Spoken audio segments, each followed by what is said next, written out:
Hello दोस्तों, कैसे हैं सब। मेरा नाम है हिमांशु और मैं स्वागत करता हूं आप सबका आपके अपने चैनल कॉमिक वर्ल्ड पर। तो चलिए दोस्तों, शुरू करते हैं राज कॉमिक्स में टोगा का कॉमिक विशेषांक 8 घंटे। कानून और कर्तव्य एक ही जंजीर के दो सिरे हैं, जिनसे न्याय की कलम थामने वाले हाथ बंधे होते हैं। ये हाथ सिर्फ इंसाफ करते हैं, फांसी की सजा देकर खतरनाक मुजरिमों के नाम की कलम तोड़ते हैं। पर आज, जब कलम की ताकत खत्म हो रही थी, इंसाफ की कुर्सी छिन रही थी और मुजरिम अभी जिंदा था, उसके नाम की कलम तोड़ने के लिए जज धर्माधिकारी को चाहिए 8 घंटे। अदालत तभी लगती है जब कहीं कोई अपराध होता है। अपराधी होते हैं जिनका फैसला होना होता है। आज भी एक अदालत लगने वाली थी, क्योंकि कुछ मुजरिम इंसाफ की छाती को घायल करने आ पहुंचे थे। डांडिया को देख कर गालियों गलियों में कुत्ते मुंह छुपाने लग जाते हैं। इलाके का थानेदार उठकर खड़ा हो जाता है, तड़ता। और तू सीट छोड़कर भी खड़ा नहीं हुआ। अब तुम ये दुनिया छोड़ोगे। आह! भगवान के बंदे, भगवान से डर, कानून से डर। भगवान को मैं मानता नहीं। और रहा कानून, तो देख अपने कानून की हालत। ओह, तो हवलदार पांडु है मेरा नाम। और ये तेरी टोपी जो तुझे कानून ने कानून की इज्जत करने को दी है, पर तू इससे मेरे जूते चमकाएगा। अबे देखता क्या है, चल चमका जूते। अब जल्दी कर, वरना तेरी वर्दी उतरवा कर फर्श साफ करवाऊंगा। हवलदार पांडु के कपकपाते हाथ में थमी टोपी डांडिया के जूते की तरफ बढ़ी। मगर ठहरो। सर में इतना वजन था कि शायद आज तक किसी तराजू में न रखा गया था। कानून की टोपी कानून के सिपाही को मुजरिमों के जूतों पर ब्रश की तरह रगड़ने के लिए नहीं दी जाती। और अगर जूते ही साफ करने का शौक है तो जाओ उठा लो बेटी, जाकर बैठ जाओ फुटपाथ पर। जूता पॉलिश करके अच्छी कमाई हो जाएगी तुम्हारी। कम से कम अपना और बीवी बच्चों का पेट इज्जत की कमाई से तो भर सकोगे। दफा हो जाओ यहाँ से। सड़क छाप गुंडों के आगे झुकने वाला तुम्हारा सिर इस टोपी के लायक नहीं था। अबे और होगा, तू सड़क छाप किसे बोला रे? तुझे पता नहीं कि मैं किसका आदमी हूँ? नहीं पता क्या? तो सुन, अपन लकीरा फकीरा का आदमी है। लकीरा को पता चला कि तूने उसके आदमियों के काम में दीवार बांधी, तो वो तेरी जिंदगी की लकीर मिटा डालेगा। फकीरा कल जब जेल से छूट कर आएगा, तो वो तेरे को बोटी बोटी काट कर कुत्तों को खिला देगा। जा, जल्दी भाग जा। डोगा पलट गया। वाह, मेरी बात इसकी समझ में आ गई। अच्छा है, वरना कुत्तों के पेट में पच जाता है। दूसरे ही पल डोगा के उस शक्तिशाली घूसे ने राग चीख पुकार छेड़ दिया।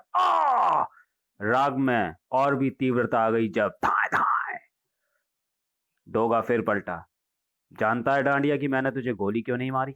वो इसलिए ताकि तू अपना टूटा था फूटा और जगह जगह से उधड़ा हुआ चेहरा जाकर अपने बाप लकीरा को दिखा सके।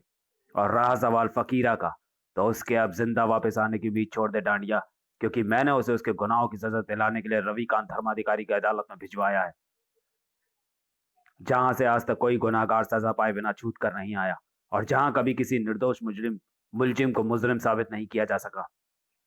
धर्माधिकारी के फैसलों को लोगों ने हमेशा भगवान का फैसला माना। पुलिस की कहानी झूठी है। मुलजिम अजय बड़ेजा को बाइज्जत बरी किया जाता है, और जिसे इस अदालत ने बरी कर दिया, उसके मुजरिम होने का तो सवाल ही पैदा नहीं होता। और जिसे इस अदालत ने मुजरिम घोषित कर दिया, तो उसे ना तो दुनिया की कोई अपील बचा सकती है और ना कोई वकील। मुजरिम 6 हत्याओं का दोषी है। अदालत मुजरिम तिवारी को सजाए मौत का हुक्म सुनाती है, to be hang till death. Ravikant Dharmadhikari, जिनके कार्यालय का आज आखिरी दिन था, आज आखिरी बार उन्हें अदालत की उस महान कुर्सी पर बैठना था जिस पर बैठने के बाद उन्होंने कभी इंसाफ की देवी को शर्मिंदा ना होने दिया था। ये वो अदालत थी जहां इंसाफ की देवी को आंखों पर पट्टी बांधे रखने की भी जरूरत नहीं थी, क्योंकि जज धर्माधिकारी की अदालत का इंसाफ अंधा नहीं होता था। आज बाहर कंपाउंड में ही उन्हें घेर लिया था प्रेस ने। एक्सक्यूज मी सर, ये लाइव टेलीकास्ट है। आज आखिरी बार अदालत जाते वक्त आपको कैसा महसूस हो रहा है? मुझे नहीं लग रहा कि मैं आखिरी बार अदालत जा रहा हूँ, पर हाँ, शायद बाहर निकलते वक्त मुझे यह महसूस होगा कि मैं अपनी जिंदगी यहाँ छोड़कर जा रहा हूँ। सर, आज मुंबई के उस सबसे खतरनाक माफिया सरगना फकीरा का फैसला करने वाले हैं, जिनका केस हाथ में लेने से बड़े बड़े विपक्षी वकीलों की जुबान भी थरथरा जाती है। पुलिस वाले केस फाइल तैयार होने से पहले ही अपना तबादला करा लेते हैं। जो आज डोगा के कारण जेल में बंद है, क्या आज भी आप न्याय कर पाएंगे? मैंने अपनी जान से भी ज्यादा धर्म और सच्चाई का साथ दिया है। इस अंतिम फैसले में भी मैं अपने कर्तव्य से पीछे नहीं हटूंगा। लॉयन जिम में अपने कमरे में मौजूद सूरज, जो टीवी पर धर्माधिकारी की उस विशेष अदालत का लाइव टेलीकास्ट देखते हुए उछल पड़ा। नहीं, ऐसा कभी नहीं हो सकता। ऐसा कैसे हो गया? It's impossible. अदालत कक्ष से फूलों के हार पहनकर फकीरा बाहर आ रहा था। देखा, धर्माधिकारी की अदालत ने मुझे बाइज्जत बरी कर दिया। आज गलत साबित हो गया डोगा, क्योंकि डोगा कहता है कि उसके हाथों केवल मुजरिम ही मरते हैं। नहीं, मैं कहता हूं कि वो झूठ कहता है, क्योंकि उसने मुझे भी मारने की कोशिश की थी। वो तो ऐन समय पर पुलिस आ गई और मैं बच गया, पर पकड़ा गया। धर्माधिकारी की अदालत में मुझ पर लगाया गया एक भी इल्जाम साबित ना हो सका, और सारी दुनिया जानती है कि धर्माधिकारी की आवाज भगवान की आवाज है। और अगर डोगा के मुताबिक मैं मुजरिम था, तो धर्माधिकारी की अदालत से मैं बाइज्जत बरी होकर कभी नहीं जाता। पुलिस ऐसे मक्कार डोगा का साथ देती है। आज के बाद डोगा का खेल खत्म करो। वो हत्यारा है। मुजरिमों को खत्म करने की आड़ में वो निर्दोषों को भी मार रहा है। धर्माधिकारी का फैसला कभी गलत नहीं हो सकता। गलत डोगा है। इस केस के बाद हम लोगों की आंखें भी खुल गई हैं। हम बाकी लोगों को भी डोगा से आगाह करेंगे। देखा, देखा अदरक चाचा, आज चरमरा गई कानून की सबसे ऊंची समझी जाने वाली मीनार भी।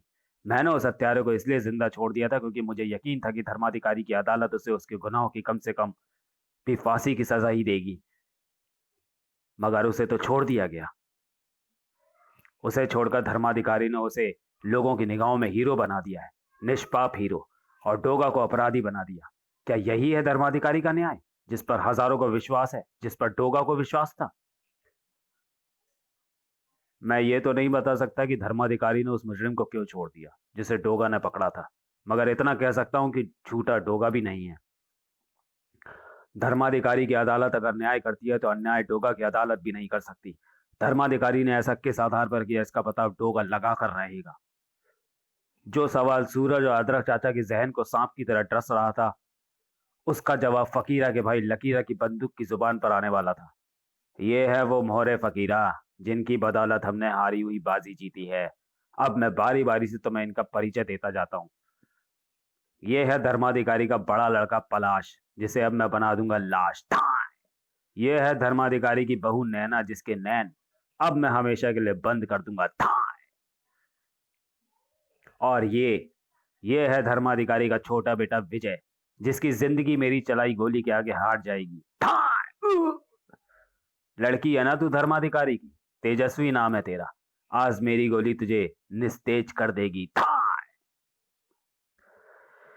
लकीरा, गोलियों की आवाजें बाहर जा रही होंगी। पुलिस आ गई तो घबरा मत फकीरा। यह जगह तलघर में है, जिसके ऊपर डे नाइट क्लब इस वक्त शवाब पर है। देख, देख फकीरा, कैसे तिलमिला रही है ये। इसकी आंखें कैसे खून की तरह लाल हो रही हैं। अरे मार डालेगी क्या हमें? खाएगी क्या हमें? पर ये हमें कैसे मारेगी? ये तो खुद मरने वाली है। पता है ये कौन है फकीरा? ये उस न्याय की मीनार की नींव है। इंसाफ की उस तलवार धर्माधिकारी की म्यान है उसकी बीवी अपर्णा, सॉरी, जो अब मेरी उंगली के एक इशारे पर अपने प्राण अर्पण कर देगी। रुक जा लकीरा, अगर तू ऐसे ही कत्ल करता रहा तो कहीं ऐसा ना हो कि यमराज को अपने यमराज होने पर शर्म आने लगे। ला, गन इधर ला। एक गोली मैं चलाऊंगा। तू बच्चे की जान लेगा क्या? जान कौन कमबख्त ले रहा है, मैं तो सिर्फ गोली चलाऊंगा। जी जी जी। दरिंदगी को जैसे खुलकर अठास लगाने का लाइसेंस मिला हुआ था। बेटा डाली आज हमने धर्माधिकारी के वंश की लकीर। कोई उसका नाम लेने वाला नहीं बचा। अब कोई धर्माधिकारी पैदा नहीं होगा। ले, अपनी गन संभाल। फकीरा, ये खेल अभी खत्म नहीं हुआ, क्योंकि मुझे उस कमीने डोगा की लकीर भी मिटानी है, जिसने डांडिया और उसके आदमियों के काम में रुकावट डालकर सीधे सीधे हमसे दुश्मनी मोल ले लिए। और उसकी लकीर मिटाने की तरकीब मैंने सोच ली है। डोगा की लकीर अब मैं धर्माधिकारी के हाथों मिटाऊंगा। वो कैसे? लकीरा फकीरा को समझाने लगा कि कैसे। धर्मा धर्माधिकारी की सरकार सरकारी एम्बेसडर सड़क पर उस स्थान पर पहुंचकर एक झटके के साथ रुकी। न्याय और गंभीरता की वह मूर्ति कार से नीचे उतरी तो आइए सर, उधर वो। इंस्पेक्टर धर्माधिकारी को लेकर जब उस स्थान पर पहुंचा तो हवा उनकी कनपटी पर ठोकरें बरसाने लगी। लाशों की गिनती उनकी रगों में लहू के बहाव को तेज कर रही थी। उस वक्त उनके सीने में जैसे कोई तूफान जन्म ले रहा था, और उस वक्त तूफान उस सीने को भेद कर जैसे उनकी आंखों में उतरने लगा। न्यायमूर्ति धर्माधिकारी को भेंट डोगा। एक से एक खतरनाक मुजरिमों के फैसले लिखते वक्त जो हाथ कभी ना कांपे थे, आज उस लाश के चेहरे से कफन हटाते वक्त बुरी तरह से थर्रा गए। आंखें जैसे पथरा गईं। ऐसा लगा जैसे जीवन में पहली बार किसी को मरा देखा हो।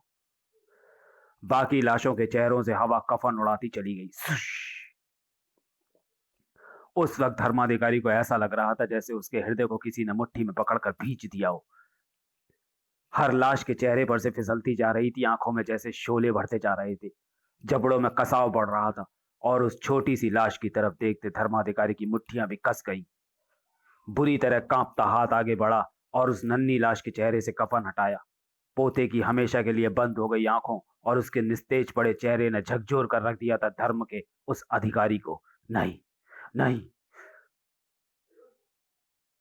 सर, आपने जिस फकीरा को बाइज्जत बरी कर दिया, उसे डोगा ने पकड़ा था। उसके मुताबिक फकीरा एक बहुत बड़ा क्रिमिनल है, जबकि आपने उसे छोड़कर उसे सबकी निगाहों में निर्दोष घोषित कर दिया और डोगा को अपराधी। शायद इसी से चिढ़कर ही डोगा ने यह भयानक हत्याकांड कर डाला। उसने आपसे बदला लिया है सर। मुझे डोगा चाहिए, मुझे डोगा चाहिए, और वो भी जिंदा, हथकड़ियों में जकड़ा हुआ। जल्दी ही। आज मैं रिटायर हो रहा हूँ। आज मेरे कार्यकाल का आखिरी दिन है, मगर मेरी सेवाएं रात्रि 12 बजे तक मान्य है। उसके बाद ही मैं रिटायर समझा जाऊंगा। इस वक्त दिन के 4 बजे हैं। 12 बजने में अभी 8 घंटे बाकी हैं कमिश्नर, और इन 8 घंटों में मुझे डोगा चाहिए। फकीरा का फैसला मेरे सेवा काल का आखिरी फैसला नहीं था। अभी मैं एक फैसला और करूंगा। जब जज किसी को मौत की सजा देता है तो कलम तोड़ देता है। डोगा के नाम की कलम तोड़ने के बाद ही मैं अपने पद से हटूंगा। कमिश्नर की पेशानी पर 1001 बल पड़ गए। मगर मगर सिर्फ 8 घंटों में डोगा जैसे अपराधी को गिरफ्तार करना नामुमकिन है। भूसे के ढेर से सुई ढूंढने जैसा है ये। हाथ में शक्तिशाली चुंबक हो तो भूसे के ढेर में से सुई को भी ढूंढा जा सकता है कमिश्नर। अगर डोगा को पकड़ने का कोई जबरदस्त प्लान है तो कोशिश की जा सकती है। हाँ, है प्लान मेरे पास। धर्माधिकारी के चेहरे पर नफरत का सैलाब उमड़ा पड़ रहा था। इधर वह विशेष समाचार इशू सूरज के हाथ में था। आज की ताजा खबर, डोगा ने किया धर्माधिकारी के पूरे परिवार का सफाया। ये ये क्या? नहीं, ये गलत है, बिल्कुल झूठ। किसने फैलाई ये कहानी? किसने की ये निर्मम हत्याएं, और क्यों? डोगा को फंसाने के लिए उसने धर्माधिकारी के ही परिवार को निशाना क्यों बनाया? इस खबर के छपने के बाद तो पूरे मुंबई शहर का बच्चा बच्चा डोगा के खिलाफ हो जाएगा। सूरज की रग रग में खून जैसे खौल रहा था, और धर्माधिकारी की दोनों आंखों से जैसे टपक रहा था। कमिश्नर, कभी कभी मंजिल रास्तों के बहुत पास होती है, मगर हम उसे पीछे छोड़कर आगे निकल जाते हैं, क्योंकि हम उस ओर से लापरवाह होते हैं, उधर ध्यान ही नहीं देते।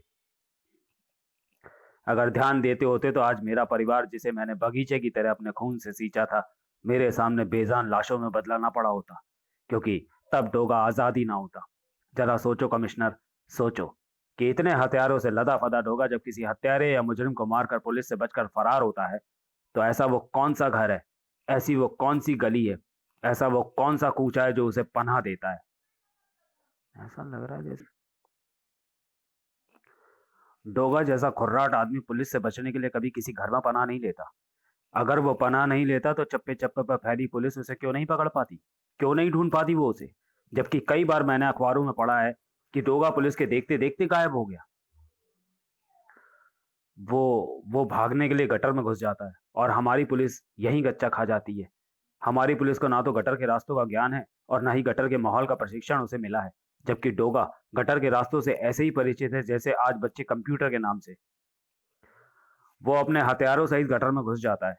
आपकी इस बात की पुष्टि के लिए मैं एक डमी तैयार की है। और ये डोगा होता तो इस वक्त अपने पांव पर चलकर नहीं बल्कि स्ट्रेचर पर लाश बनकर अंदर आता। ये डोगा की डमी है। आओ मेरे साथ, मैं आपको कुछ दिखाता हूं। आप मुझे गटर के पास क्यों लाए? कुछ सवालों के जवाब प्रैक्टिकली ढूंढने की कोशिश की जानी चाहिए कमिश्नर। डोगा, एक्शन। डोगा की डमी हवा में लहराई और ठीक डोगा के स्टाइल में उसने खुले मेन होल में समा जाना चाहा, मगर खट खट उफ। उठो, तुम्हें कहीं लगी तो नहीं? No no sir. मगर धर्माधिकारी का काम अभी खत्म नहीं हुआ था। Doga, action again. डोगा की डमी पुनः मेन होल की तरफ उछली। इस बार हालांकि डोगा की डमी ने अपने शरीर को और भी बुरी तरह से सिकोड़कर मेन होल में कूदने की कोशिश की थी, लेकिन